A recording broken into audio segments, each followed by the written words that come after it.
सभी पत्रकार साथियों को नमस्ते। मैं 30 जनवरी 2024 की एक ट्वीट पढ़ के सुनाना चाहती हूं, जिसमें जेपी नड्डा जी ने प्रधानमंत्री मोदी को धन्यवाद दिया था चंडीगढ़ के मेयर इलेक्शंस जीतने पर। Congratulations to BJP Chandigarh unit for winning the mayor election. Under the leadership of Prime Minister Shri Narendra Modi ji, UTs have witnessed record development.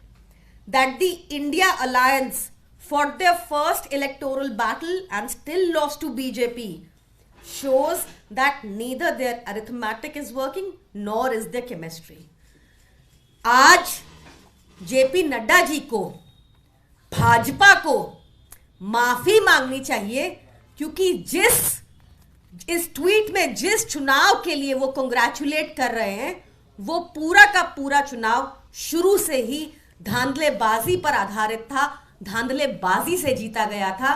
और इसका साक्षात प्रमाण हमने सुप्रीम कोर्ट के केस में देखा। हम सुप्रीम कोर्ट का बहुत शुक्रिया अदा करते हैं। देखिए, चुनाव में हार जीत लगी रहती है, चुनाव जीतना इंपॉर्टेंट नहीं है, पर आज का दिन इतिहास के सुनहरे पन्नों में लिखा जाएगा, क्योंकि आज लोकतंत्र की जीत हुई है।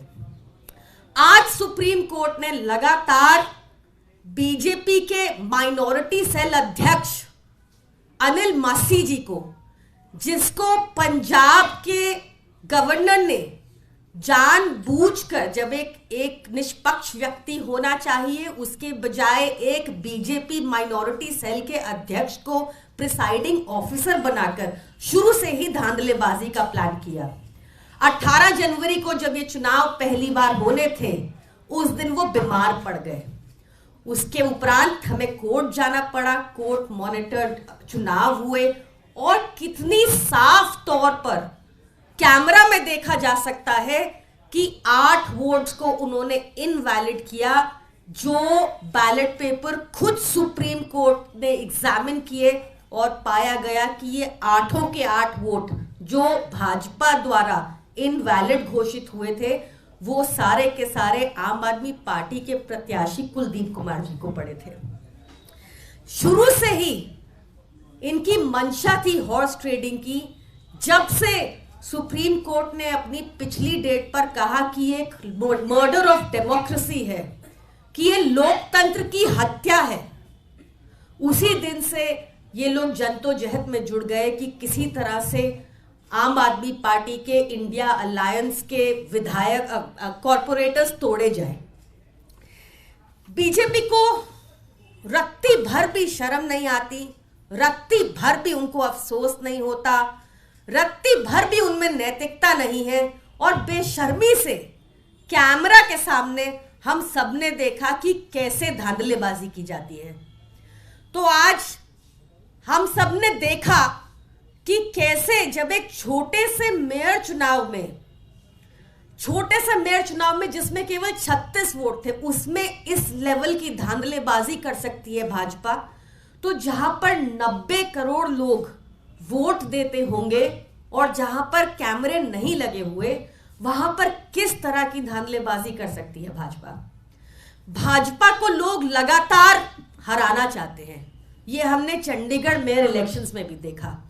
भाजपा अलोकतांत्रिक, अनैतिक तरीके निकालती है चुनाव जीतने के लिए, या तो हॉर्स ट्रेडिंग करती है या ऑपरेशन लोटस करती है, और चंडीगढ़ चुनाव तो एक साफ प्रमाण है कि वोटों की चोरी भी कर सकती है भाजपा।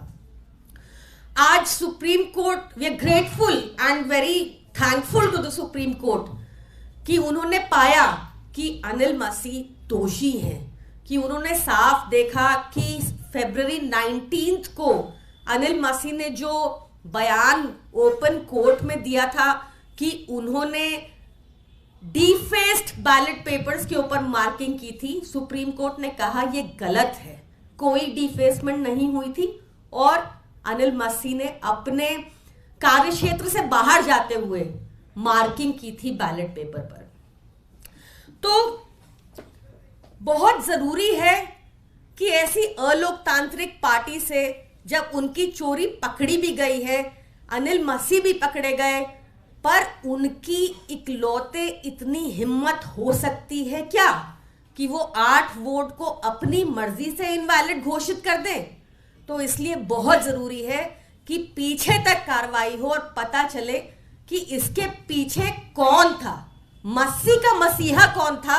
इसका जवाब भी आप लोगों को ढूंढना होगा। धन्यवाद।